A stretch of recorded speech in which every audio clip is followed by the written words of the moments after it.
So welcome to Revd Grace Thomas. You're a canon as well, aren't you? Not yet.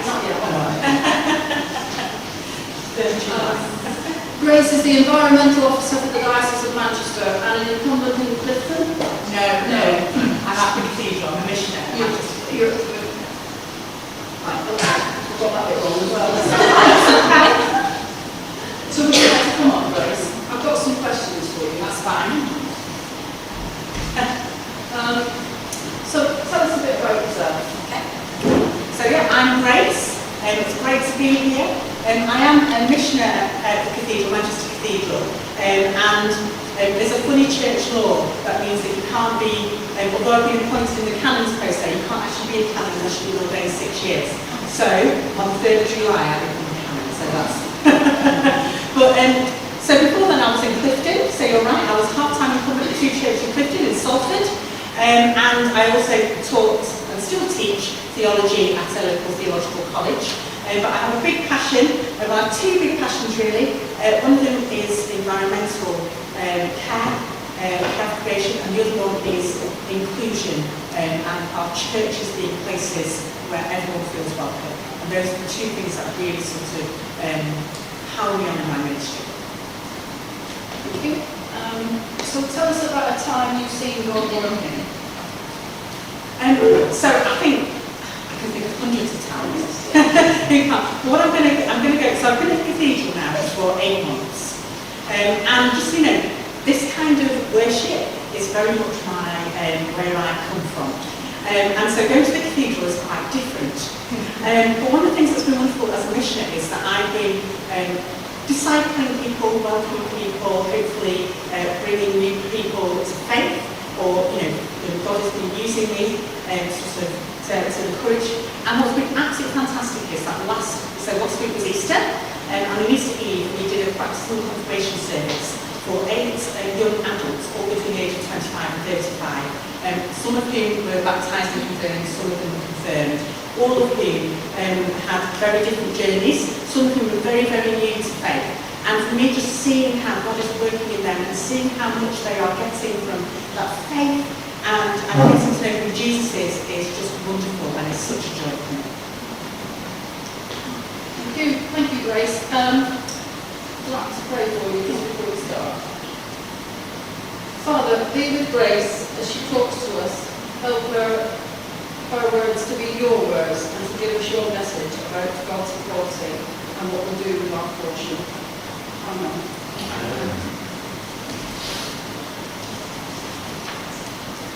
I've got my sermon on my phone, so just bear with me a second. I promise you I'm not going on socials or anything like that. I'm reading my sermon. There we go. Put those down for a bit. So it is a pleasure to be here. I live in Salford now. Before we lived in Salford, I lived in West Horton. My husband's also a vicar, and he was living in West Horton, so we know this area very well, and it's lovely to be back. I'm going to talk about God's creation, and I'm going to talk about hope.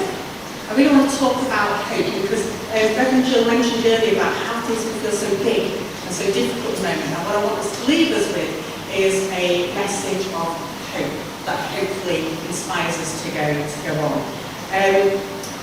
But I want to start by asking you a question.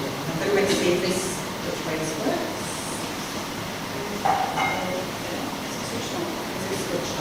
There we go. It needs to be switched on. That always helps. It's the bottom one. There we go. So yeah, we're going to be talking about responding with faith-filled hope. I'm going to ask you a question. How many of you would consider yourselves to be decent gardeners? I see something. No? Anybody there who would say that they're good at gardening? Oh, that's good. That's great. At least one person. That's brilliant. That's good. Well, how many of you are like me then? Utterly hopeless. Oh, right. There's a few more of you. Okay. Yeah, I'm not a good gardener. Okay. I'd love to be a good gardener, but I'm not. My fingers are not green in any way, and I have a uncanny knack of killing off plants that I've been given as gifts, which is really, really frustrating. And actually this is, my sister clearly has faith in me, because this is a gift from my sister. It was my birthday not so long ago, and she gave me potted tulips. And this is visited them only yesterday, so they're still alive. So it's good, praise God, they're still alive. I think she gave them mainly because of the name, because the name of these tulips is Amazing Grace. So they look like they're about to flower, which is great, so let's pray that they stay. I mean, I've not done anything other than put them on my steps, so that's probably a good start. But for the main part, my gardening skills are pretty poor. Yet there is something of a miracle happening in my garden. There we go. So, believe this, when I say my gardening skills, I really mean it, okay? So this is the back of the garden. There's a corner with very neglected shrubbery. But as you can see, sprouting up there, if you look closely, are several trees. There are actually several trees sprouting up there in this sort of wasteland bit at the back of the garden. This wasn't a space designated for trees. I'm pretty sure people didn't want trees right next to a fence here, but this is just how they've been seeded from. We do have some apple trees and the trees in our garden, and they've just been seeded by them. We've now got lots and lots of several trees there. And I've got no idea how in the years to come this situation will develop, because you know, there's quite a few of them there, and some might suggest that the trees are cut down. I would resist this strongly. But it seems to me that the natural world sort of responds to our human desires to put things in their place, and sort of says, now we're gonna grow, we're gonna seed, we're gonna do things. You can't sort of restrict us. The natural world goes for it, and I think that's brilliant. And actually, this year I can actually see blossom buds on some of those trees, which is wonderful. It's fantastic. The front of my house is also a place of miracles. Might not look like it, but I promise you it is. When we moved in, there was this section along the driveway that had been cut out many years ago, and it had not been done very well. So stones had been laid, but not very well, hadn't been lined properly. So weeds were just constantly coming through. And for the first 3 or so years that we lived here, we just battled with the weeds. We just battled and battled with it. But then, without a massive overhaul, the weeds were going to win, basically. This is the situation. Unless we actually did something really significant, the weeds were going to win. So we decided to leave it well alone. It's now, as you can see, very overgrown. Yet despite, it doesn't conform to that aesthetic that we sometimes see in our Instagram pictures, you know, the beautiful, tidy, gorgeous gardens that you sometimes see. But this is a place of real natural beauty. We have many, many bees, we have butterflies, we have birds dancing along the wildness quite often. Hedgehogs have made their home here. And it's again a reminder of the need to humble ourselves sometimes in creation. To remind ourselves that sometimes it's not about a social media friendly photo or beautiful garden, but rather about what is really needed. It's about addressing some of our ideas about what is natural beauty. Incidentally, when we started letting it go wild, see, this is a big win for me because I'm not good at gardening, so I can say I'm rewilding and actually just not garden. It's great. But we did have a few comments. You know, do you need a gardener? Do you want any help with the garden? And I responded by putting up this sign. And now what's really funny is that everyone's telling me how wonderful it is what we're doing in the garden. And they're probably not thinking that in their heads, but now they've seen the sign, it sounds quite prominent. I think how wonderful it is. And it's true, we do have lots and lots of bees in our garden. So why am I telling you this? Well, I know there's a book that's been going alongside this sermon series. I think some of you might be familiar with it, some of you not so much. It doesn't matter, I'm not going to particularly go with the book, but there's a book. And in this month, the focus of this month was God's Ecology. And it was about a meditation on God's wonderfully interconnected world and how we are asked to consider how we affect that, how we affect creation. And I want to start by pointing out that a lot of the time we try to shape creation in our own landscapes, in our own ways, and more often than not we find that this is really hard work because ultimately creation is shaped by the Creator. We participate in the creation of God. We are there to work with God, to be co-creators, to participate in God's creation, rather than try and shape it to what we think is right or what we want. And the psalm today, you're going to be, I think there were a few relieved sighs when I said let's not read the whole psalm, because the psalm today is Psalm 104. And I do encourage you to go and have a look at the psalm afterwards. It is a very, very long psalm, okay? But it's a great psalm because it's one of the psalms that sings of the glory of creation.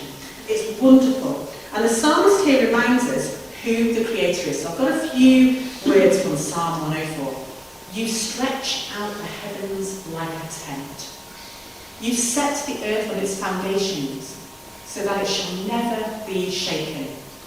You cause the grass to grow for cattle, and plants for people to use, to bring forth food from the earth. I love that imagery. God stretching the heavens like a tent. God setting the earth on its foundations. And the psalm is full of this incredible imagery. And all this reminds us of our place in the world, and God's place, and who God is, and the wonderful creator that God is. It's humbling, isn't it? It's a reminder of who creation belongs to, who set it forth. Another one of the readings that sort of accompanies this particular part of the book in the section of God's Ecology is Job, the chapters Job 38 and 39. Often Job isn't often read in churches, which I think is a pity because the book of Job is really interesting. But these particular chapters are great because these are the chapters where God is talking. He makes this really long speech and he's basically saying, do you know who I am? And he says things like, where were you when I laid the foundation of the earth? This is in Job 38. Have you commanded the morning since your days began and caused the dawn to know its place? Can you lift your voice up to the clouds so that a flood of waters can cover you? Can you send forth lightnings so that we may go and say to you, here we are? You get that real sense, don't you, of God saying, just remember, I'm the creator, I've done all of this. Trust me, listen to me, hear me, and also see the amazing things I have done. And if we look all around us, even on days like this, where 1 minute it's chucking it down with rain and the next minute it's blue skies, we can see all around us the wonderful thing that God has done. And it's a wonderful reminder of how creation is held in God's hands. And held in God's hands, not in our hands. Creation is held in God's hands. And we're to participate in the creation of God rather than try and shape it to what we think is right. Often when we try to control or shape creation to our needs, we end up in a bit of a mess, making things often a little bit worse. I'm going to come on to climate change in a minute, but I wonder first of all whether anyone's heard of the Smash Sparrow campaign. I heard about it recently, but it's a campaign that was launched in the 1950s in China. Chairman Mao had decided that the sparrows ate too much grain and we needed to get rid of the sparrows. And actually what happened was, this is known as the world's worst human-made ecological disaster. So what did they do? Well, they decided that Chairman Mao sent an edict out that all sparrows should be destroyed. So sparrows' nests were killed, millions of people were organised to hit noisy pots. There's videos of people hitting noisy pots and pans, so that the sparrows would get so tired because they couldn't sleep that they would literally fall out of the skies. This was, and then they were encouraged to go out and shoot them. And it actually caused the near extinction of sparrows in China. But within a year, they realised something. Sparrows not only ate the grain, but they also ate insects and pests. They ate locusts. And Chinese agriculture was hit badly with this huge rise in insects and locusts because there were no sparrows to get rid of them. And a famine followed, a famine that was so huge that actually they estimate that potentially between 45 to 78 million people died. We decided, or humanity decided, well, we just don't like these are pests, let's get rid of them all. And we thought we could control creation, but actually what we ended up doing when we weren't honouring creation and we weren't really looking at the bigger picture, we ended up causing big problems. We can have a big impact on creation. We're called to steward and participate in it. Sometimes that impact can be great, and sometimes it can be not so good. So in the study book that this sermon is sort of based on, there's a question at the end, it's called the knotty question. And the naughty question says, is climate change real? And I'll be very honest with you now, I have no patience with questions like that. Because I think it's just, we should be past that by now. We should be past that. And sometimes to ask that question is actually to ask it on a point of privilege, because if you're asking that question, you've not actually been affected by climate change badly yet. I don't think you'd be asking that question if you're in Tuvalu, where where the island is literally sinking, or in Nigeria, where crops are failing, and people are moving huge numbers into cities because they cannot farm on the land anymore. So, for me, I think the question is climate change real, but what can we do about it? And how do we respond? I'm going to show you something. When I'm out wearing robes, when I'm doing a climate service, I'll sometimes wear this stole. And I wonder whether anybody knows the significance of this stole, the significance of the pattern on it.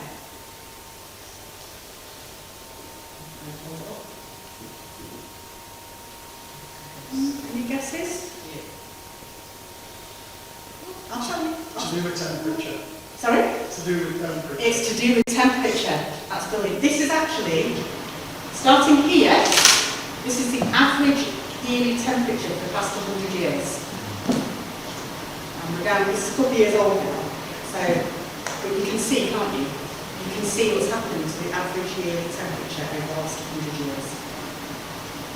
And that's just a visual reminder, really, that climate change is happening. And we just need to be aware of that, and we need to therefore think about what we can do about it. Now, climate change is happening, and this can be therefore quite scary. Yeah, I get scared. Okay, I think this is a worry, isn't it? And there's some pretty awful predictions. And it can make us question what can the future look like. Is this the beginning of the end? It can make us feel quite scared. And this is where I really want us to remember that God is the creator. And we are here to participate as disciples following God's call. And God does not break God's promises. And this is how we respond to this with faith-filled faith. Whatever is happening and is going to happen, the first thing we need to do is trust that God has promised that all things shall be renewed, and God does not break God's promises. However, I think we've got some, here we go. So I've got some Bible verses here. So we all probably know the story of Noah, and afterwards God promised that God would not flood the earth again. And God has promised in Revelation, but we also see it through the resurrection story as well, that through God, all things shall be made new. And if we go to Colossians 1, there's a brilliant bit in Colossians 1 where Paul writes about how God has revealed through Christ that in Jesus, all creation is held. All things were made through Jesus, all things are held through Jesus, all things will be held into the future. God is faithful, God doesn't break God's promises. All things shall be renewed. However, this does not mean that we have a carte blanche to ignore climate change, or to just, to think, well, it doesn't really matter, because this doesn't mean that we've got a carte blanche, because God is very clear, right from the very first book in the Bible. I always say one of the very first commands God gives us is to look after creation. It's one of the very first things God says to humanity, is to look after creation. And then all the way through the book, we are called to work with God in this. We are called to work for a time for when the kingdom comes on earth as it is in heaven. We pray that nearly every week. Most of us pray the Lord's Prayer in church every week. On earth as it is in heaven. We're here to participate with God to work towards the coming of the kingdom on earth as it is to heaven. We are members of the body of Christ. We are Christ's hands and Christ's feet on the earth today. And what we do matters. It matters in our discipleship. It matters because we're called to love our neighbour. It matters because we're called to look out to our siblings across the world today and see, how can I act in ways that love my neighbours near and far? We're called to worship God. And worshipping God means loving what God has given us. Yeah, God's given us a great gift. We're called to cherish that gift because we love and want to worship God. And this is a passive thing, not an active thing. This is something we do. As disciples, we don't sit back. As disciples, we work with God. We're participators in the mission of God. There's a great little quote about hope, which says, hope is a verb with its sleeves rolled up. Hope is a verb with its sleeves rolled up. We're called to actively do. But my favourite quote is one from Hope. Hope is acts of love stretching into the future. Now we're Easter people, we walk on the light of the cross, where Jesus died in the ultimate act of love stretching into the future.